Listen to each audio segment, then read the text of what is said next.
fuudhanii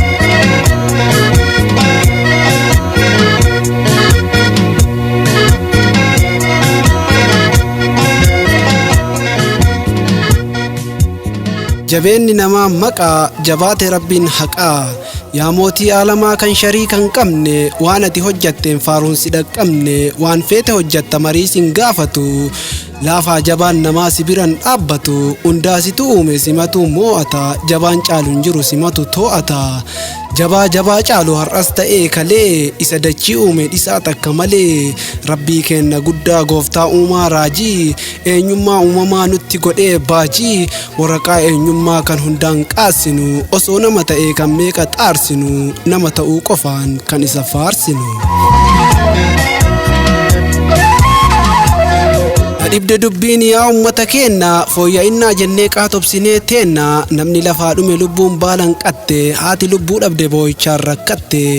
saba garaan mada boo'ichaan hiraara har'allee rakkinni mana nu ijaara gaafa keenna jennee aangotti ol baasnu gaafa lubbuu meeqa isaaf jecha harcaafnu an Oromoo jennaan aangotti ol baafnee harka lamaan fuunee irbuu itti laannee rakkoo qabnu garaa itti badhaafannee tasgabboofnee teennee deebii kenna eenne amaanaa nu nyaate jaldeessi waan beenne. Afaaniin nu sofaa Oromoo dubbataa qabeenya keenyarra cittoo luqqifataa diqaalaa karaarraa fuudhanii guddisaa sanyii warra jimmaa jedhaa nu mudhisaa nafxanyaa qulqulluun aangoo irra taa'ee seenaa warra bulguu nurratti lakkaa'ee siidaa akaakayyuuf fidee nurra kaa'ee maal kana qofaree waa hedduu huccisee siidaa jalaa qotee kitaaba buqqisee walitti baqsuullee achirraa dubbisee seenaa eessummanii achirraa yaadatee eda'amaa jedhee nutti badhaafate. Dhiiga dhangalaasnee aangoo gubbaa baasnee xiqqaa guddaan kenna amaanaatti laannee osoo haati jagna awwaalattu osoo keessaaf alaaf biyyi nu aalattu abiyyi jechaan hammaannaani aangotti ol baasne inni nu somnaani amaanaa baadhadhu jennee irra keennee gaafii waggaa dhibbaanuu deebisaaf eennee qeerroof qarreen hundi irbuu itti laannee deebii kenna eenne hunduu ija baasnee bu'aan deebii kennaa kunoo summii ta'e rasaasaan nu fixe bulguun nutti ka'e ummata Oromoo lamuu wallaalannu afaanin cadhisnee reeffan awwaalannu bara dhufaaf darbaa warra boo'aan taanu mudhii jabeeffannee tokkummaan haa kaanu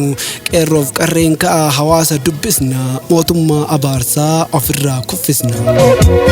Ummata Oromoo du'aayin dhiisinaa ofirra raftanii galtanii ciisinaa beekaa dammaqa aadaa isaan dhaallu sanyii nu duguugee walirratti laallu kuni namaa miti of wallaalaan dabaan osoo gaafa boombii san du'e maal qaba. Waa balleessaan isaa akka jaldeessaati sanyii namaan qabu sanyii bineensaati bineensummaan kan keewumaa shakkiin qabu warra tariite soomaa hireen dhabu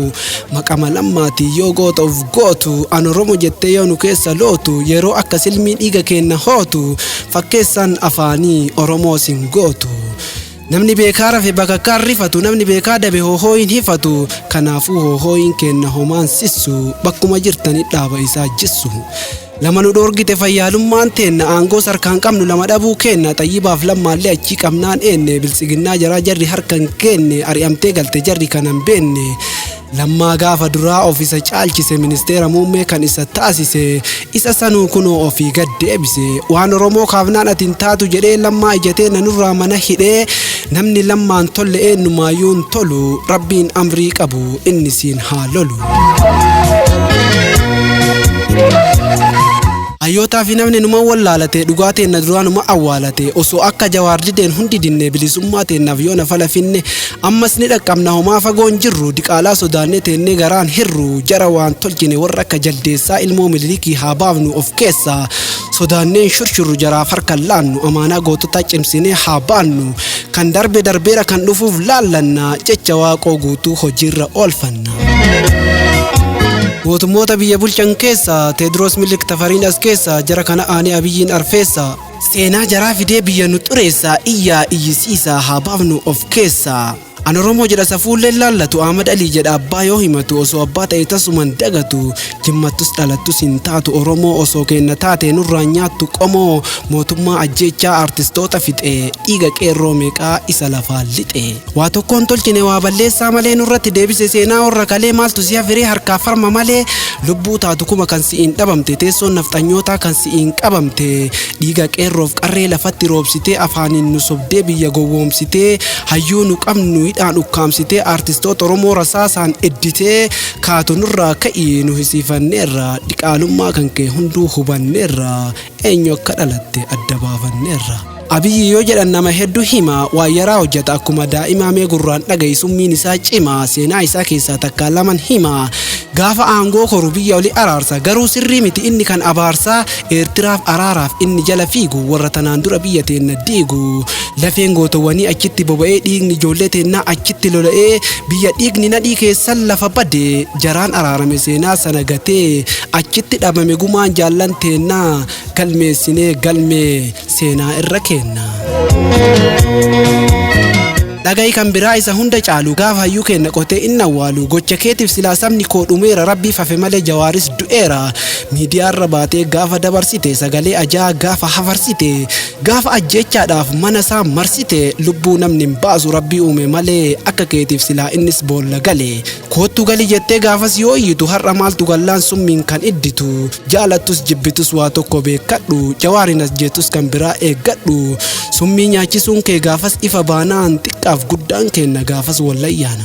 waan feetellee gootu Oromoof hidhame summiillee nyaachifte Oromoof miidhame akka kan kee garuu biyya isaa laganne sabarraa dhalate waakkateen baqanne abbaas attu goota gootummaan argate guddifachaa miti gudeedaan dhalate Oromoof dhaabbate Oromoon gurguru saba wali buusee akka keen onkuru Oromoodhaaf du'e du'us nu mararu.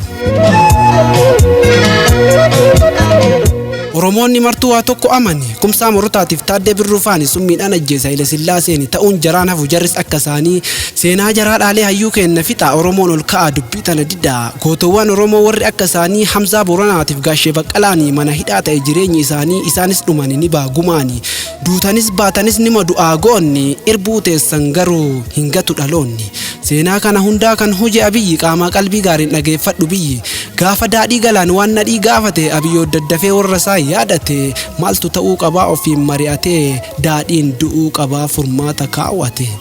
itti agarsiisne daadhiin akkan duune garaasaa guggumne sirbasaa gaffuune daadhinaa jiraadhu hamileen cabini nafxanyaan si nyaate waan ofiin qabini gumaata si goote jarrilleen dhabini.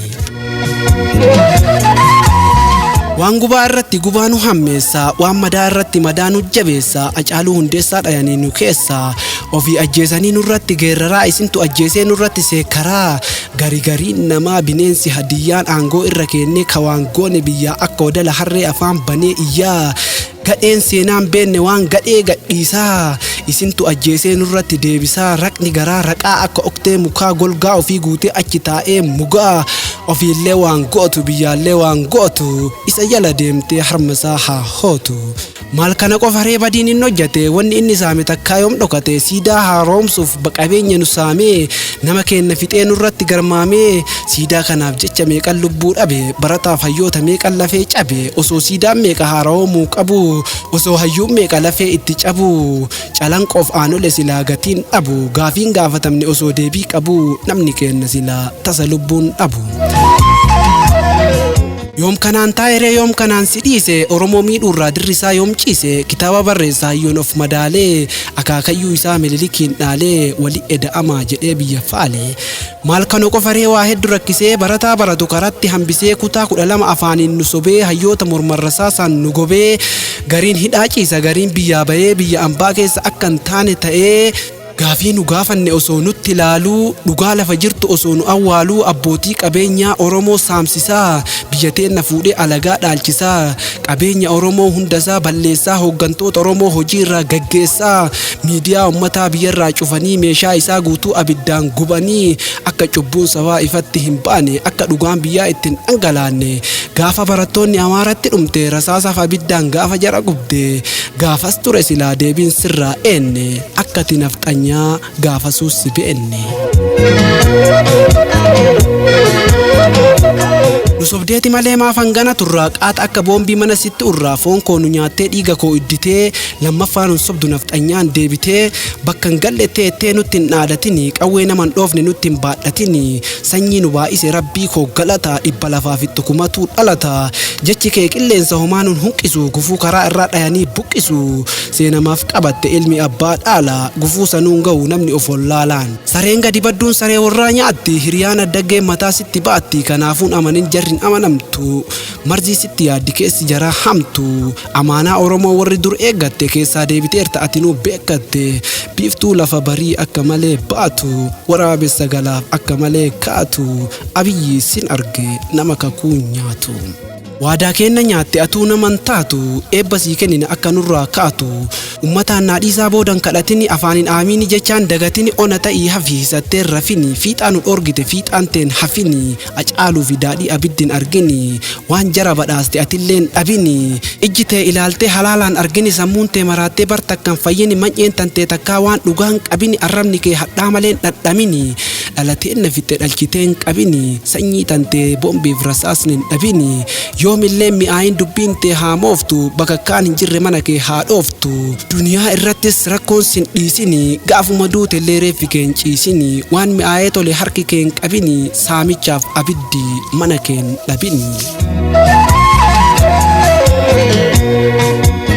akka reeffa caaluu ati rarraaftetti akka dinquu dayyaas biyyarraa baaftetti akka ati hayyoota keenna nurraa hiite akka ati hawaasa keenna ulee miite akka ati barataa keenna biddaan gubde hooggantoota Oromoo akka nurraa hubde abbootiin qabeenya akka maseentetti artistoota Oromoo akka ajjeestetti duutee mormi kan kee xoosaa teenna haa ba'u reeffi kee gubatee fala keenna haa ta'u galatooma horaa bulaa barreessee kan dhiyeesse Hasan Abdallaati.